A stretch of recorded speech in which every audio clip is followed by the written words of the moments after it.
Hi everyone, it's Jeanette here. And Tina. We are back in Tina's garden for part 5 of the garden, and it's actually day 10 of gardening. Day 10. So if you watched last week, you will have seen that we've finished, for the moment, we've finished all this side, this greenhouse side, and we're so happy with how it's turned out. It's lovely. Really beautiful. Yeah. Really beautiful. There's one thing that Tina wanted to change, isn't it? This beautiful blue spruce, because they were sitting in their conservatory. Yeah. And it blocks the view, doesn't it? Yeah. Of the rock garden. So that's a very good point, because obviously we haven't sat over there and had a look. So this is going over to the cocktail corner side. And we've had a little bit of a rethink as well about cocktail corner side, because we had initially planned for just one row of stepping stones on this side, and as you know, we've ended up with 2, which I think has worked out perfectly. Yeah, I think it has as well. Far easier for gardening, because obviously you can get to your plants easier. Yeah. Because it is a large area, isn't it? It is very. So because of that, we've laid out a straight line over that side, and to me it just doesn't look right. I think it needs to be a little bit curved to mirror. So let's go over and have a look, and we'll explain our plans. So this is what I meant. As you can see, the going round that way and going round that way, and I think if you look over here, this straight line, it's not intriguing enough, is it, Tina? No. It needs to be more intrigue. So what we were thinking is we will mirror the arc on this side. As you can see, that one goes that way, starts right close to that end of the cabin steps, and it goes that way. So I think what we're going to do is start there, and we're going to go round in an arc this way as Tina's walking, and there will be the seating. That's what we're going to do. Take that up, sweep it around that way, and then hopefully that's going to kind of mirror that shape. Yeah. So that's what we need to do first of all, is kind of level this a little bit. Yeah. Put the stepping stones in, and then we have some beautiful plants. So that's our job for today, first of all.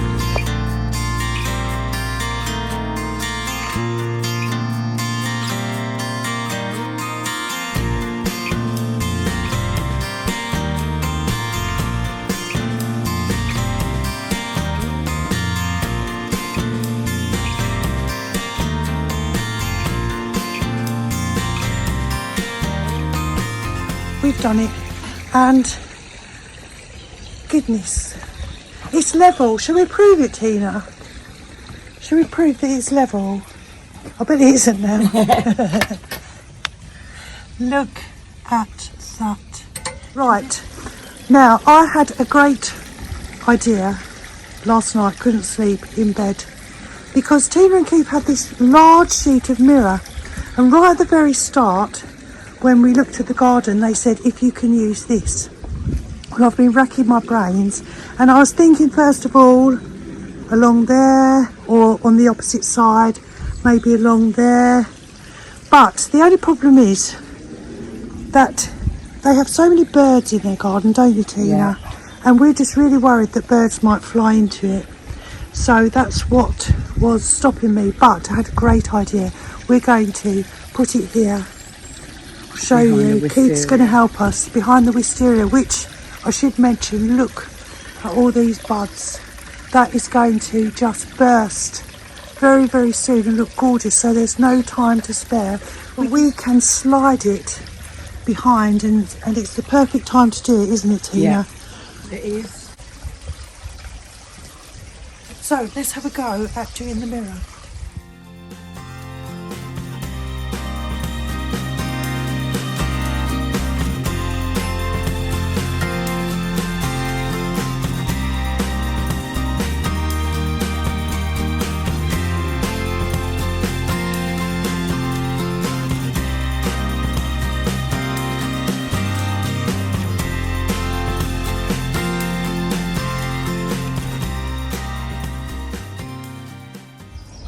you see.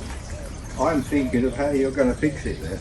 Because if you think you can just lay there and never get disturbed by the wind, you're going to be... Really? The fence will bounce, it will knock the mirror, it will smash. I still think it needs to come that way a bit. She wants it right up to the post, yeah. Yeah? I agree with that. This way? Yeah. Okay.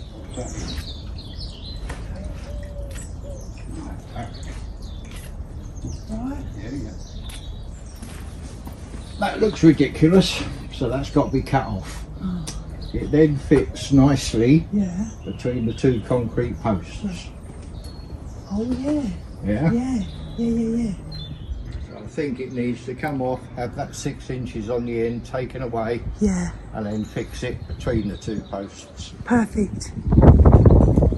That's my opinion. No, I agree. Put it against the edge of the concrete. Ah, yeah. 70. I can't get out.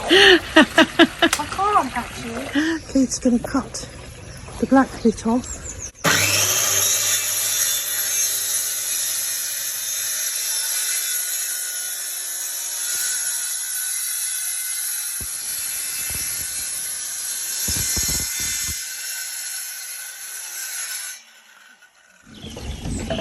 We're back in business. Keith has cut another little bit off all the way along. So now it should fit in between the two posts. So let's see the moment of truth.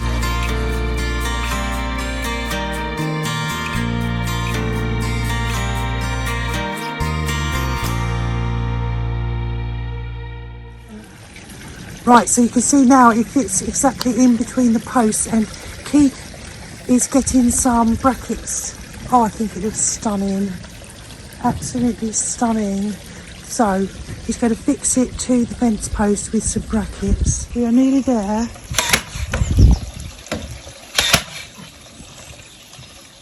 Wonderful. So you can see Keith has put some brackets, a piece of wood all the way along, a little bracket holding it in, and he's put a piece of wood all the way along. It's kind of wedging it in, isn't it? It's not going to go anywhere.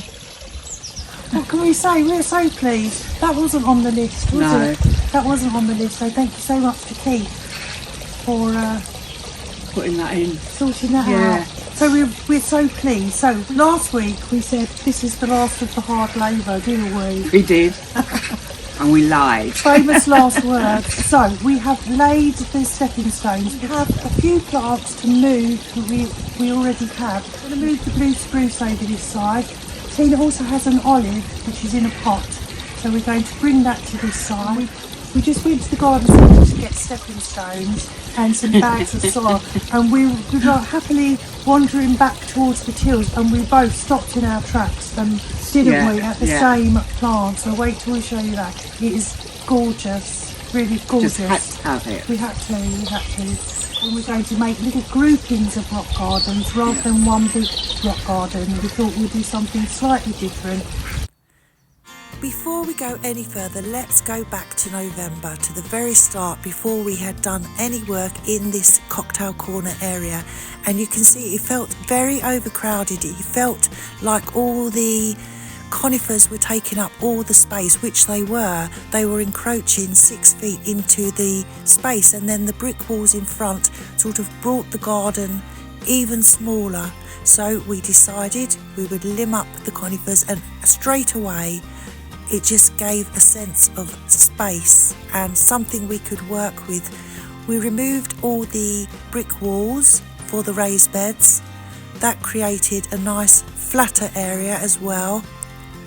Then we decided we'd remove some older shrubs that weren't really enhancing the garden. The garden is small, so we want to have plants that we absolutely love. And then of course we just had to remove the big old Hebe, and we were so pleased that we did that. It just lightened the whole area. And so here you can see the whole area has been cleared. Lots of space to work in.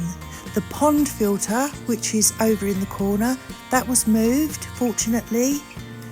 So it's gone there and it was moved over to the other side of the pond. And then the waterfall, which was on the right hand side of the pond, that was moved to the left hand side of the pond. And it just created a different aspect, a beautiful pond flow now, which is making the fish very, very happy. Our next job was to mark out the area of the grass on this side, which mirrors the other side. So we just sprayed the shape that we wanted and we literally just dug the grass away to create more border. That's what we did there. And then we rotivated, because this had never been planted in, it's always been grass, so you can imagine it's very hard to dig in, but we rotivated it and here we are right now with the stepping stones laid. Well, we think the mirror is looking absolutely stunning. Going to see a wonderful reflection. The fish are looking very, very happy. We are delighted, aren't we, Tina? We are delighted with how this mirror looks, and we'll clean it all up. And once this is planted, you're obviously going to see the reflection, so it's just going to look like a beautiful carpet of wonderful things. So thank you so much for watching. I'm Jeanette. And I'm Tina. We are the Enthusiastic Gardeners, and we hope you've enjoyed today's video. Thank you so much for watching. Bye.